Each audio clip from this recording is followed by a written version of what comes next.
වැරදි කාම සේවනයේ යෙදීම නැවත නැවත කරනවා. ඒකෙන් අත් මිදෙන්නේ නැහැ.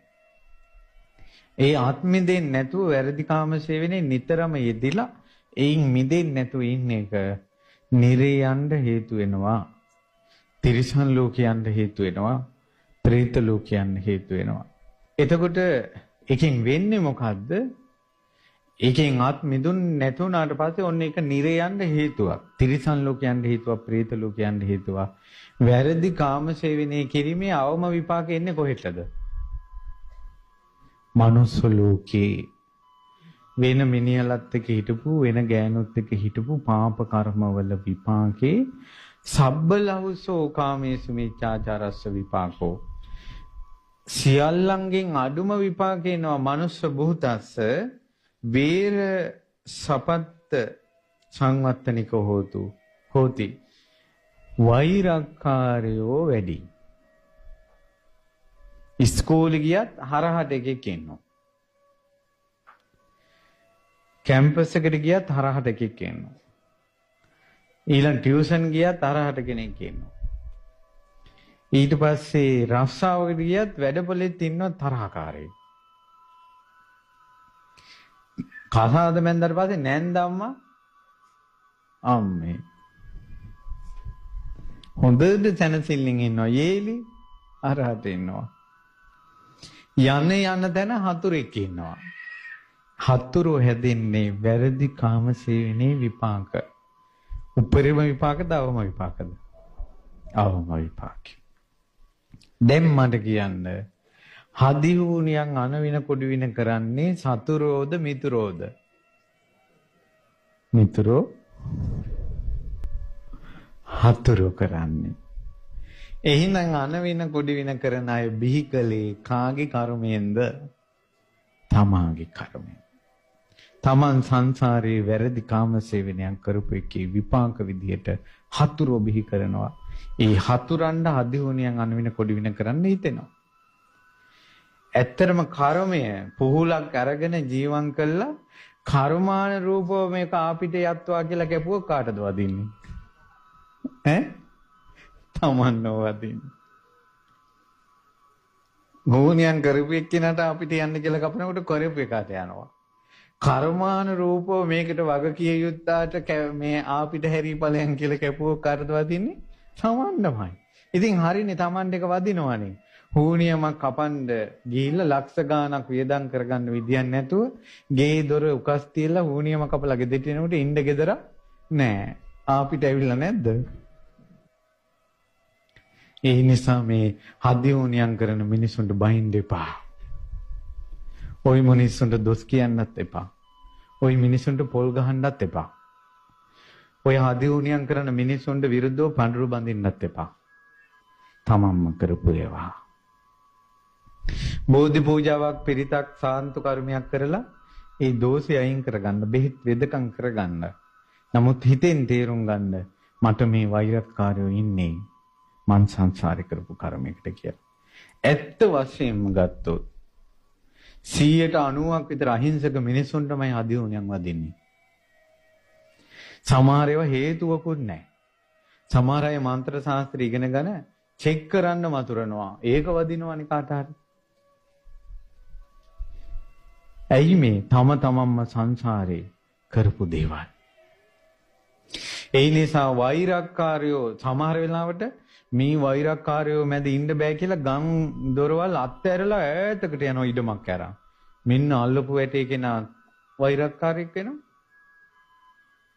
මෙහින් පිටරට යනවා. පිටරට වෛරක්කාරයෙක් හැදෙනවා. කොහේ ගියත් හතුරන්ගෙන් බේරෙන්න බෑ. තමන් ඉගෙන ගන්න එකට විරුද්ධව කටයුතු කරනවා. රස්සාවක් ගන්න දෙන්නේ නැහැ. ඒ ගම්වල මට මතකයි අපේ ගම්වලත් තිබ්බ පිට ගම්වලත් මම අහලා තියෙනවා. ඔය ගෙවල් වල මේ ඔය කපුකම් කරනකොට කෙල්ලෙකුට කෙල්ලෙක් හොයාගෙන ගමට එනකොට දැන් වාගේ වාහන නැහැනේ. බස් එකේ ඇවිල්ලා මඟ බැහැලා තමයි ගම ඇතුළට පයින් එන්නේ. ඉස්සර එහෙම ආවොත් මේ කෙල්ල බලන්න එන කොල්ලා ආපහු බස් එකට යනකල් අර ගෙදර ඉඳලා කවුරු හරි පවුලේ කෙනෙක් යනවා. ඇයි යන්නේ? අර යන ඩිංගට කවුරු හරි ගේලමක් කියලා අරක කොටවනවා. වෙඩ්ඩිපුරම ඉරිසියාව වැක්කිරෙන්නේ කොහෙද? වලස් මුල්ලේ. ඉරිසියාව ගොඩක් වෙයි මෙහෙමයි. ඉතින් එහෙම ගම් වල කියලා කියන්නත් බෑ. ඇයි දන්නවද? අපෝ පිටරටවලත් තියෙනවා. ඉරිසියාව වැක්කිරෙනවා. ඒ කියන්නේ හොදේක මිනිස්යාගේ හිතවල ඉරිසියාව තියෙනවා. අඩු වැඩි වශයෙන් තියෙනවා. ඉරිසියාව නැති ලෝකයකට යන්න ඕන නම් දෙව්ලොව ඉරිසියාව නැහැ. බඹලොව ඉරිසියාව නැහැ. ඉතින් පල්ලෑ ලෝකවල ඉරිසියාව තියෙනවා. ඉරිසියාව වැක්කිරෙනවා. ගෙයක් හදනවට කැමති නැහැ, වාහනයක් ගන්නවට කැමති නැහැ, ලස්සනට ඉන්නවට කැමති නැහැ, ජෝඩුවක් පාරේ hina වී කතා කර කර යනවට කැමති නැහැ. ඉරිසියාව වැක්කිරෙනවා. හරි, මේ කතාව පසෙක තැබෙමු. මේ තරහකාරයෝ හැදෙන්නේ තමන් සංසාරේ වැරදි කාම සේවනය කිරීමේ අවම විපාක. ඉතින් මොකද්ද වෙන්නේ? පවුල් කැඩෙනවා තරහකාරයෝ නිසා. තමන්ගේ රැකියාව කරන ස්ථානයේ ප්‍රධානියා තමන්ට හතුරුනොත් එහෙම ඉතින් ජොබ් එකක් ගහලා යනවානේ. තරහකාරයෝ ඊළඟට තරහකාරයෝ කරන සතුරුකම් නවත්තන්න මිල මුදල් වියදම් කරලා තමන්ගේ ධනෙ කොච්චර නැසෙනවද?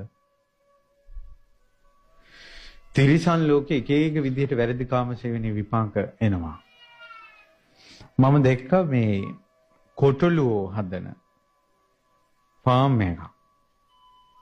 උඩ ලක්ෂ ගාණක් විතර ඉන්නවා සත්තු. උඩ මේ කොටලු බැටළුව. ඒතකොට බැටළු ලොම් ගන්නවා යාලා. බැටළු හම් ගන්නවා. ඊළඟ බැටළුව මරනවා, මස් ගන්නවා. ඕකට තමයි මේ ෆාම් එක තියෙන්නේ. එයාලා මේ බැටළුව ලොකු මහත් කරගන්න මේ බැටළුවාට මාස 5ක් 6ක් වගේ වෙනකොට බැටළු පැටියට ඒතකොට බලු පැට්ටු ගන්නට වගේ උස මහත එනවා. මැෂින් එකක් තියෙනවා. මේ මැෂින් එකේ උඩු බැලිය අතට දානවා ඒ සතා. ඒකට යාට පෙරලෙන්න බැරි විදියට තියෙන්නේ. ඒකට මේ මැෂින් එකෙන් එහෙම යනවා. මැෂින් එක ඉවර වෙන තැන ඉන්නවා කට්ටිය. සේවකයෝ කතුරු තියාගෙන ඉන්නේ. අර උඩු බැලිය අතට නෙන්නේ. ඒ උඩු බැලිය අතට එන ඒ බැටළු පැටවුන්ගේ රහස් ප්‍රදේශ, මුත්‍රා ප්‍රදේශ කතුරෙන් කපනවා. කපලා අයින් කළා වලිගෙත් කපනවා. වලිගේ කපලා අනිත් පැත්ත හරවලා යවනවා. ලී පෙරාගෙන දුවනවා. එහෙම වුණාට පස්සේ ඒ බැටළුවෝ මහත් වෙනවා ගොඩාක්. ඇයි ඉස්සර තවලන් කරත් අදින්න ගොනුන්ගේ කෝස තලනවා මෝල් ගස් දෙකෙන් තල්ලා. මේ ඔක්කොම වැරදි කාම සේවනයේ විපාක. අදටත් ওই දඩාවතේ යන බල්ලන්ගේ උපත් පාලනය කරන්න කෝස අයින් කරනවා. ඒ ඔක්කොම වැරදි කාම සේවනයේ විපාක. අවම විපාක මනුස්ස ලෝකෙට එන්නේ. මනුස්ස ලෝකෙට ආවට පස්සේ හතුරු වැඩි. කොයින් හරි අරහට එකෙක් ඉන්නවා. තමන්ම කරගත්ත දේවල් මේ මිනිසුන්ට දොස් කියන්න එපා. මේ ලෝකේ නිර්මාණය කරගත්තේ අපිමයි. මේ ගම නිර්මාණය කරගත්තේ අපිමයි. ඇයි මේ අම්මා, මේ තාත්තා, මේ සහෝදරයෝ, මේ නෑදෑයෝ මේ ඔක්කොම කර්මානුරූපව Tamanට ලැබිච්ච අයනේ. පැහැදිලිද මං කියන එක? දොස් කියන්න එපා කාටවත්. බනින්න එපා. මොන කර්මයකටද මම මේ ගෙදර ඉපදුනේ? මං උඹලට ජාතකව ඉපදුනේ මොකටද? අම්මලා කියන්නේ බා මුං හැදුවට වැඩි හොඳයි කෙහිල් ගස් හැදුවා නම්. කියලා අනිත් අයට දෝෂාරෝපණය කරන්න එපා. තම තමන්ම කරපු දේවල් තම තමන් දෙන්නේ.